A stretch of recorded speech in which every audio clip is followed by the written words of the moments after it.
এসে এখন যেটা ব্যবহার করতেছি ভিডিওতে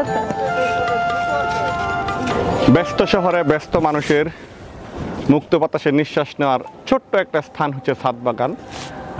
আমরা একটা ছাদ বাগানে এসেছি, আমরা এই ছাদ বাগানটা একটু ঘুরে দেখব। এখানে যে মালিক আছে ওনার সাথে একটু কথা বলবো, কিভাবে উনি এই ছাদ বাগানের পরিচর্যা করে, কি আছে ওনার ছাদ বাগানে।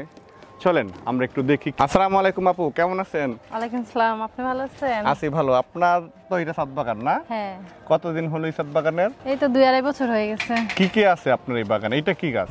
এটা মালবেরি গাছ। এটা কি গাছ আপা? এটা হচ্ছে জাম্বুরা গাছ। আচ্ছা, জাম্বুরা গাছ আছে। এদিকে আরো কিছু গাছ আছে দেখা এদিকে যাচ্ছে। এটা হচ্ছে রক্তজবা। রক্তজবা, হ্যাঁ, এটা মধ্যে কেয়া ফুল গাছ। এটা আমাদের দেশি মেহেদি, একদম যদিও অর্গানিক মেহেদি যেটা বলে এটা।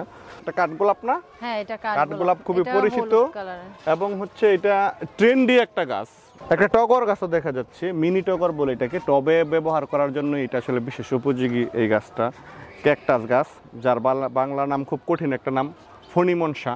এই ক্যাকটাস গাছটা কিছু ফুল ফুটেছে, আমরা যদি ফুলগুলো দেখানোর চেষ্টা করি, ছোট্ট ছোট্ট ফুল কিন্তু খুবই সুন্দর, খুবই সুন্দর। সাথেই একটা রেন লিলি গাছ, রেন লিলি গাছটা একেবারে এটাও একটু জরাজীর্ণ অবস্থা।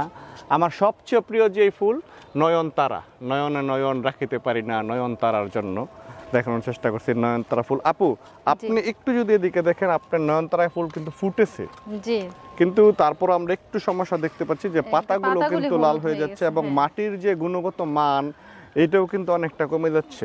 আপনি এই বিষয়ে কি চিন্তা করেছেন? এই বিষয়ে এখন অনেক কিছুই তো ট্রাই করছি, কিন্তু কোনো কিছুতেই তো কাজ হচ্ছে না। আপনি আসার পরে যে একটা পাউডার, আপনি যে গাছের তো অবস্থা বেশি ভালো না, অনেকটা জরাজীর্ণ, পোকামাকড়, এই বিষয়ে আপনি কি ভাবলেন? আসলে ভাইয়া আমি তো 2-3 বছর যাবত শুরু করছি, আমি তো অনেক কিছুই ট্রাই করছি, তেমন কোনো উপকার পাইনি। এখন আশেপাশের কিছু ছাদ বাগানি আছে, ওদের কাছ থেকে একটা ওষুধের নাম শুনলাম, এক্সেল নামে একটা পাউডার। এখন এটা ট্রাই করতে চাচ্ছি। আমরা কি একটু দেখতে পারি আপনার এক্সেল পাউডারটা? হ্যাঁ হ্যাঁ, অবশ্যই। এই যে এক্সেল, এইটা না? হ্যাঁ। এই পাউডারটা ব্যবহার করছেন না? এখনো শুরু করেন নাই? না শুরু না, করবেন এটা শুরু করব, এটা আজকে থেকেই শুরু করব।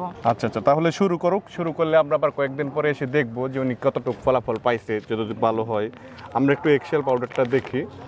এটা দেখা যাচ্ছে যে চীনের তৈরি ফর্মুলা, আমদানি করছে বাংলাদেশের একটি কোম্পানি মিরার এগ্রো। চীনের তৈরি ফর্মুলা, যেহেতু বিশ্বে তো কৃষিতে চীনের অবদান অনেক ভালো, আমরা তাহলে এটা একটু ব্যবহার করি, কয়েকদিন ব্যবহার করে দেখি এটার ফলাফল কি আসে। যে আপু, তাহলে আপনি এই যে এক্সেল পাউডারটা, এটা সন্ধানটা কোথায় পেলেন? সন্ধানটা পেয়েছি হচ্ছে আমাদের পাশের এক ছাদ বাগানি আছে, ওনার কাছ থেকে। উনি আপনাকে এই সন্ধানটা দিলো? উনি কি অনলাইন থেকে অর্ডার করেছেন? উনি কি বল? তো আপনারা যারা ছাদ বাগানে আছেন, যারা ছাদে বাগান করেন বা যে কোনো ধরনের কৃষি বাগানের জন্য বা কৃষি খামারের জন্য কিন্তু আপনারা এই এক্সেল পাউডারটি ব্যবহার করতে পারেন মাটির গুণগত মান বৃদ্ধির জন্য। এবং মাটির যে ক্যালসিয়ামের যে ঘাটতি থাকে, এই ঘাটতিটা কিন্তু এক্সেল পাউডার ব্যবহারে আপনার পূরণ হয়ে যায়। সুতরাং এক্সেল পাউডার নির্দ্বিধায় ছাদ বাগানেরা ব্যবহার করতে পারেন এবং কৃষি বিপ্লবে আপনিও অংশীদারিত্ব হতে পারেন।